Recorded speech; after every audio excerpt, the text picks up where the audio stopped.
আসসালামু আলাইকুম। Technique easy এডুকেশনের পক্ষ থেকে নবম দশম শ্রেণীর শিক্ষার্থীদের জানাচ্ছি শুভেচ্ছা। আজকের পর্বে চলো আমরা দশম অধ্যায়ের অনুশীলনী নৈবত্তিকগুলো সমাধান করি। কি বলছে দেখো তো, থাইমাস গ্রন্থি থেকে নিঃসৃত হয় এরকম হরমোন। এখন হরমোন কি জিনিস?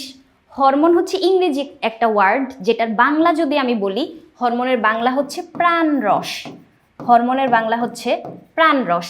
এখন এই যে হরমোনটা, এটা এরকম কিছু গ্রন্থি থেকে নিঃসৃত হয়। দেখো, গ্রন্থি যাদের নালী থাকে না, নালীবিহীন গ্রন্থি নিঃসৃত এক ধরনের রস, যেটা যেখান থেকে উৎপন্ন হয় ওই জায়গার কাজ কখনো সম্পন্ন করে না। সবসময় মনে রাখবা, হরমোন যেখান থেকে উৎপন্ন হয় ওখান থেকে রক্ত বা লসিকার মাধ্যমে প্রবাহিত হয়ে দূরে কোনো একটা জায়গায় যেয়ে কাজ করবে। এখন দেখো তো, থাইমাস গ্রন্থি থেকে নিঃসৃত একটা হরমোনের নাম জিজ্ঞেস করছে। এখন এটা মনে রাখা অনেক সহজ, থাইমাস থাইমক্সিন। থাইমাস থাইমক্সিন, দেখো মিলে কিন্তু, এই যে থাইমাস থাইমক্সিন হরমোন নিঃসৃত হবে। তাহলে বাকিগুলা কি, বাকি অপশনগুলোও একটু বলি। দেখো, থাইরক্সিন, এটা নিঃসৃত হয় হচ্ছে তোমার থাইরয়েড থেকে। থাইরয়েড, থাইরয়েড গ্রন্থি থেকে নিঃসৃত হয় thyroxine. Thymus thymosin, thyroid thyroxine. Thyroid যে গ্রন্থিটা, এটা হচ্ছে আমাদের গলার এই জায়গাটায় থাকে। এটার আবার চারটা প্যারাথাইরয়েড মিলে একটা থাইরয়েড গ্রন্থি গঠিত হয়, মানে এরকম বলতে পারি। এটা প্রকারভেদ যদি করি, থাইরয়েডকে চারটা প্যারাথাইরয়েডে ভাগ করা যায়। এখন প্যারাথাইরয়েড যে গ্রন্থিটা, ওখান থেকে আবার নিঃসৃত হবে প্যারাথাইরক্সিন। দেখো নামগুলো কিন্তু মিলে গ্রন্থির নামের সাথে, প্যারাথাইরয়েড প্যারাথাইরক্সিন, থাইরয়েড থাইরক্সিন। তাহলে এই যে চারটা প্যারাথাইরয়েড গ্রন্থি মিলে আমাদের হচ্ছে থাইরয়েড গ্রন্থিটা। এরপরে ঘ নাম্বারে কি লিখছে দেখো তো, থাইরোট্রপিন। এই যে থাইরোট্রপিন, এই ওয়ার্ডটা মনে হয় তোমাদের বইয়ে দেওয়া নাই। বইয়ে এরকম একটা ওয়ার্ড দেওয়া আছে, দেখো TSH, thyroid stimulating hormone. Thyroid stimulating hormone, যদি ফুল ফর্ম জিজ্ঞেস করে কি বলবো? Thyroid stimulating hormone. এই যে THS, এই হরমোনটাই হচ্ছে প্যারাট্রপিন, মানে একই জিনিস আমরা বলতে পারি, এটা অথবা এটা, দুইটাই হচ্ছে একই জিনিস। এটা নিঃসৃত হয় আমাদের মস্তিষ্কের পিছনে সবচেয়ে ছোট্ট একটা গ্রন্থি আছে, পিটুইটারি গ্রন্থি। এই THS অথবা থাইরোট্রপিন, এটা নিঃসৃত হয় হচ্ছে পিটুইটারি গ্রন্থি থেকে। পিটুইটারি হচ্ছে মানবদেহের সবচেয়ে ছোট গ্রন্থি। তাহলে আমাদেরকে জিজ্ঞেস করছে থাইমাস গ্রন্থি থেকে কোনটা নিঃসৃত হয়? থাইমক্সিন। বাকি তিনটাও আমরা জেনে ফেললাম। এরপরে চলো কি বলছে, আইলেটস অফ ল্যাঙ্গারহান্স। এখন আইলেটস অফ ল্যাঙ্গারহান্স এটা কি জিনিস? এটা হচ্ছে এরকম একটা হরমোন নিঃসরণকারী গ্রন্থি। এখান থেকে কিন্তু মাঝে মাঝে তোমার এনজাইমও নিঃসৃত হয়। এটা থাকে হচ্ছে আমাদের অগ্নাশয়। আইলেটস অফ ল্যাঙ্গারহান্স থাকে হচ্ছে অগ্নাশয়। অগ্নাশয়ের মধ্যে থাকে। অগ্নাশয়টা হচ্ছে তোমার এরকম দেখতে, পাকস্থলীর নিচে থাকে। ধরো এটা যদি আমার পাকস্থলী হয়, এই যে পাকস্থলীর নিচটাতে এই জায়গাটায় এরকম পাতার মতো দেখতে একটা গ্রন্থি থাকে। এই যে পাতার মতো জিনিসটা, এটাকে যদি আমি কেটে ফেলি, প্রস্থচ্ছেদ যদি করে ফেলি, তাহলে ভিতরে এরকম দেখা যায়, এরকম অনেকগুলা দ্বীপের মতো দেখা যায়। তাহলে দ্বীপকে আমরা ইংরেজিতে কি বলি? আইল্যান্ডস বলি না? তাহলে ওইটাই বলতে চাইছে যে আইল্যান্ডস অফ ল্যাঙ্গারহান্স, এটা হচ্ছে এই অগ্নাশয়ের ভিতরে থাকে।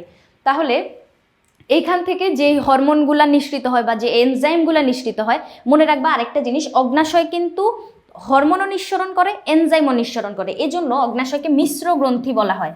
অগ্নাশয়কে মিশ্র গ্রন্থি বলা হয় এই জন্য, কারণ ও এনজাইমও নিঃসরণ করে, হরমোনও নিঃসরণ করে। এখন এখান থেকে যে এনজাইমগুলা বা হরমোনগুলা নিঃসৃত হয়, ওরা কি কি কাজ করে চলো দেখি। শরীরে শর্করা বিপাকে সহায়তা করে। ইয়েস, শর্করা যেহেতু বলে দিছে, শর্করা বিপাকে এইটা কাজ করে। যদি এখানে ক্যালসিয়াম বিপাক বলতো, যদি শর্করার জায়গায় ক্যালসিয়াম বলতো, তাহলে আমি বলতাম ওইটা করে হচ্ছে আমাদের এই যে থাইরক্সিন হরমোনটা কিন্তু আমাদের ক্যালসিয়াম বিপাকে সাহায্য করে। যেহেতু এখানে শর্করা বলছে, তাহলে অগ্নাশয়, ঠিক আছে। এরপরে বলছে ইনসুলিন হরমোন নিঃসরণ করে। ইয়েস, ইনসুলিন আর গ্লুকাগন এই দুইটাও কিন্তু আমাদের এই যে অগ্নাশয়ের আইলেটস অফ ল্যাঙ্গারহান্স থেকে নিঃসৃত হয়। ইনসুলিনের কাজ কি? ইনসুলিন আর গ্লুকাগনের কাজ হচ্ছে তোমার রক্তে শর্করার ব্যালেন্সটা বজায় রাখা। শর্করা যদি তোমার দেহে কমে যায়, তাহলে ও কী করবে? শর্করাটাকে বাড়ায় দিবে। আবার যদি শর্করা অনেক বেড়ে যায়, তাহলে শর্করার লেভেলটা কমায় দিবে। এরকম শর্করা বা গ্লুকোজের পরিমাণ তোমার দেহে ব্যালেন্স রাখবে হচ্ছে ইনসুলিন আর গ্লুকাগন, যেটা আমাদের এই যে অগ্নাশয় কিন্তু করে থাকে। এরপরে বলছে দেহের বিপাকীয় কার্যকলাপ নিয়ন্ত্রণ করে। বিপাকীয় কার্য বলছে। এখন বিপাক তো তোমার বিভিন্ন ধরনের হইতে পারে। এই যে এখানে শর্করা বিপাক বললো, আমি স্পেসিফিকভাবে বুঝলাম যে হ্যাঁ অগ্ন্যাশয়ই এই কাজটা করে, কিন্তু এখানে শুধু বিপাক বলছে। শুধু বিপাক বললে এখন আমরা অধিকাংশ ক্ষেত্রে হচ্ছে থাইরয়েড গ্রন্থি থেকে যে থাইরক্সিন নিঃসৃত হয় ওইটাকে বুঝি। এই যে বিপাক বিপাক বললেই হচ্ছে আমরা থাইরয়েডটাকে বুঝবো, মানে থাইরয়েড গ্রন্থিটা এই কাজটা করে। আর থাইরয়েডের ভিতর থেকে তোমার কি কি নিঃসৃত হয়? থাইরক্সিন, আরেকটা নিঃসৃত হয় হচ্ছে ক্যালসিটোনিন। তাহলে থাইরয়েড থেকে যে থাইরক্সিন নিঃসৃত হচ্ছে ওটা আমাদের বিপাকে কাজ করে। ক্যালসিটোনিন কি করে? ক্যালসিয়াম বিপাকে সাহায্য করে। তাহলে স্পেসিফিকভাবে যেহেতু বলে দেয় নাই যে কি বিপাক করতেছে, তাহলে ওইটা আমরা আইলেটস অফ ল্যাঙ্গারহ্যান্সের ভিতরে মানে বলতে পারি না। এটা মানে বলা যায় শর্করা বিপাক বললে বলা যায়, কিন্তু একদম শুধু বিপাক বললে আমরা থাইরয়েড গ্রন্থিটাকে বুঝি। তাহলে 1 আর 2 নাম্বারটা এই জায়গাটাই সঠিক। তাহলে কোনটা দাগাবো আমরা? 1 আর 2 নাম্বার, খ নাম্বারটা এখানে আমরা দাগাতে পারি, তাই না? 1 আর 2 নাম্বারটা হচ্ছে আইলেটস অফ ল্যাঙ্গারহ্যান্স অথবা অগ্ন্যাশয়ের যে গ্রন্থিটা এই কাজটা করে। এরপরে দেখো একটা চিত্র দেওয়া আছে। এই চিত্রতে কি দেখতে পাইতেছি আমরা? একটা সূর্য থেকে আলো পড়তেছে, ওই আলোর দিকে এই যে কাণ্ডটা দেখো, একটা উদ্ভিদের কাণ্ড সোজা বড় হচ্ছে। সোজা বড় হইতে হইতে ও কি করলো? এদিকে একটু বেঁকে গেল। এখন এই যে কাণ্ডটা বেঁকে গেছে, যে কোনো উদ্ভিদ, তোমরা কি বাস্তবে এরকম কখনো দেখছো যে উদ্ভিদ এরকম করে বাঁকা হয়ে যায়? আমি কিন্তু দেখছি এরকম। আমার দাদু বাড়ির পাশে একটা পুকুর আছে। এই যে পুকুরের পাশে এখানে একটা নারিকেল গাছ এরকম করে বড় হয়েছে।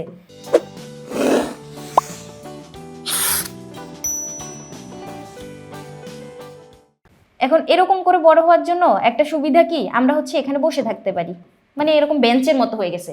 এখন তোমার মনে প্রশ্ন আসতেই পারে যে এই গাছটা কি জন্য এরকম করে বেঁকা হয়ে বড় হইলো? গাছ তো চাইলেই এরকম করে সোজা হয়ে বড় হইতে পারতো, সে কেন এখান দিয়ে বেঁকে গেল? এটার একটা কারণ আছে যে উদ্ভিদ কিন্তু আলোর দিকে হচ্ছে তোমার প্রতিক্রিয়া দেখায়, আলোর দিকে যাইতে চায় উদ্ভিদের কিছু অংশ, আবার আলোর বিপরীত দিকেও যাইতে চায়। এটাকে বলে হচ্ছে তোমার ফটোট্রপিক চলন। সূর্যের আলোর দিকে যাইতে চাওয়া অথবা সূর্যের আলোর বিপরীত দিকে যাইতে চাওয়া, এটাকে আমরা বলবো হচ্ছে ফটোট্রপিক চলন। এই যে উদ্ভিদের এরকম চলন কিন্তু দেখা যায়। চলন আবার 2 ধরনের, একটা হচ্ছে বক্র চলন আর একটা হচ্ছে সামগ্রিক চলন। বক্র চলন আর সামগ্রিক চলন। এই যে উদ্ভিদের চলনটা, এটাকে আমরা কি বলবো? ফটোট্রপিক, যে আলোর দিকে উদ্দীপনা বা আলোর বিপরীত দিকে উদ্দীপনা দেখায় আর কি। তাহলে এই যে উদ্দীপকের এই অংশটা, এই অংশ দিয়ে আমাদের কি দেখাইছে? উদ্ভিদের কাণ্ডের একটা অংশকে বাঁকা হয়ে যাইতে দেখাইছে। তাহলে এবার চলো আমরা প্রশ্নটাতে যাই। প্রশ্নে কি বলছে? চিত্রে এর ক্ষেত্রে কোনটি প্রযোজ্য? এ বলতে হচ্ছে তোমার ওই যে কাণ্ডটা যে বাঁকা হয়ে গেছে, এর ক্ষেত্রে কোনটি প্রযোজ্য? দেখো এই অংশটা সূর্য ওখান দিয়ে এঁকে দিয়ে রাখছে, তার মানে সূর্যের আলোর দিকে যাচ্ছে, তাই না? তাহলে আলোক দিকমুখিতা, ইয়েস, এটা আমি বলতে পারি যে আলোর দিকে হচ্ছে সরে যাচ্ছে। তাহলে এটাকে আমি আলোক দিকমুখিতা বলতে পারি। তারপরে ভূ দিকমুখিতা, না, এই অংশটা তো ভূমির দিকে চলে যায় নাই, বরঞ্চ এই যে শিকড়গুলা, উদ্ভিদের শিকড়গুলা হচ্ছে তোমার আলোর উল্টা দিকে বা ভূমির দিকে চলে যাচ্ছে। তাহলে এটা ভূ দিকমুখিতা আমরা কাকে বলতে পারবো? মূলের ক্ষেত্রে এই অংশটা দেখা যায়। পানি দিকমুখিতা, পানি কোন দিকে আছে? মাটির নিচে কৈশিক পানি কণা জমা থাকে, এটা তো আমরা জানি। তাহলে পানির দিকমুখিতাও এই অংশে আমরা দেখতে পাচ্ছি না, এগুলো আমরা দেখতে পাবো হচ্ছে মূলে বা মাটির নিচের অংশগুলাতে। তারপরে রাসায়নিক দিকমুখিতা, মাঝে মাঝে হচ্ছে কেমিক্যালের প্রতি কিন্তু এরকম উদ্ভিদের বা জীবদের কেমিক্যাল পদার্থের প্রতি হচ্ছে আমরা এরকম প্রতিক্রিয়া দেখতে পাই, হয় তারা কাছে চলে যাবে বা দূরে সরে যাবে। তাহলে এইখানে রাসায়নিক দিকমুখিতাও আমরা দেখতেছি না, এই অংশটাতে আমরা দেখতে পাইতেছি আলোর দিকে যাচ্ছে। তাহলে আলোক দিকমুখিতা, এটাকে আমরা কি বলবো? ফটোট্রপিক চলন বলবো। এরপরে চিত্রে এই অংশটি সৃষ্টিতে, তার মানে এই যে এই বাঁকাটা, এই যে বাঁকটা তৈরি হয়েছে, আলোর দিকে বেঁকে যাচ্ছে, এই অংশটা সৃষ্টিতে কোনটি কাজ করেছে? কতগুলো হরমোনের নাম দেওয়া আছে। তোমরা কি জানো উদ্ভিদেরও কিন্তু হরমোন থাকে? উদ্ভিদও তো জীব, ওরও তো জীবন আছে। তাহলে ওর যে বৃদ্ধি, ওর বিকাশ, পরিপুষ্টি, শাখা প্রশাখা বৃদ্ধি, প্রজনন, শারীরবৃত্তীয় কার্যাবলী সব কিছু করা লাগবে জীব যেহেতু। তাহলে মানুষের যেরকম হরমোন আছে, প্রাণীদের যেরকম হরমোন আছে, উদ্ভিদেরও হচ্ছে এরকম ফাইটো হরমোন আছে। অনেকগুলো ফাইটো হরমোন দিয়ে ও হচ্ছে বিভিন্ন ধরনের কার্য সম্পন্ন করে। এই যে উদ্ভিদের হরমোনগুলা, এগুলাকে বলে হচ্ছে ফাইটো হরমোন। ফাইট মানে হচ্ছে উদ্ভিদ, ফাইট মানে হচ্ছে উদ্ভিদ, কেউ মারামারি মনে করিও না। ফাইট মানে মারামারি, কিন্তু বায়োলজিক্যাল টার্মে যেখানে তুমি ফাইট ওয়ার্ডটা শুনবা বুঝবা উদ্ভিদ বুঝাইছে, উদ্ভিদের হরমোন।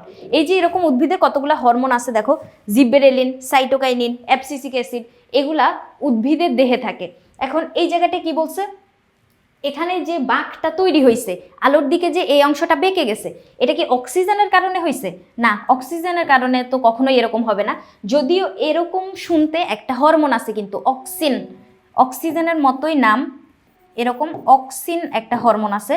তারপরে জিব্বেরেলিন, জিব্বেরেলিন হচ্ছে তোমার উদ্ভিদের পর্বমধ্যগুলার বৃদ্ধি সাধন করে। পর্বমধ্য বলতে দেখো, এটা যদি একটা শাখা হয় উদ্ভিদের, এখানে ধরো তোমার একটা পাতা তৈরি হইলো, এই জায়গায় আরেকটা পাতা, এদিকে আরেকটা ডাল, আরেকটা পাতা, এরকম করে বড় হয় না? এখন এই যে মাঝখানের যে অঞ্চলটা দেখো, মধ্য, দুইটা পাতার মধ্য যে অংশটুকু, এই যে এতটুকু, আবার এখান থেকে এতটুকু, এই যে মধ্য, এই পর্ব মধ্যগুলার দৈর্ঘ্য বৃদ্ধি করে। তাহলে পর্বমধ্যের দৈর্ঘ্য বৃদ্ধি করা অথবা কাণ্ডের দৈর্ঘ্য বৃদ্ধি করা, এটা আমরা জিবেরেলিনের ক্ষেত্রে বলতে পারি। তাহলে এই যে এই অংশটা, এই যে এখানে এই অংশটা কিভাবে সৃষ্টি হয়েছে? কাণ্ডটা বৃদ্ধিপ্রাপ্ত হয়েছে আলোর দিকে, কিভাবে? জিবেরেলিনের কারণে। হ্যাঁ, এটা আমি বলতেই পারি।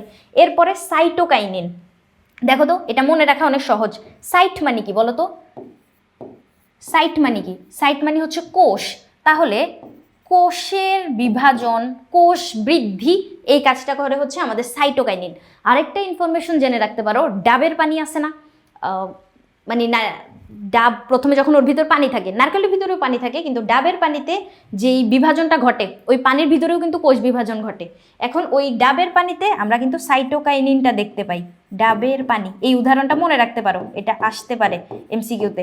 ডাবের পানিতে কোন কোষ বিভাজন দেখতে পাই? ডাবের পানিতে আমরা সাইটোকাইনিন দেখতে পাই। এরপরে কি বলছে দেখো তো, অ্যাবসিসিক অ্যাসিড। এটা হচ্ছে, তুমি স্ট্রেস কথাটা মনে রাখো।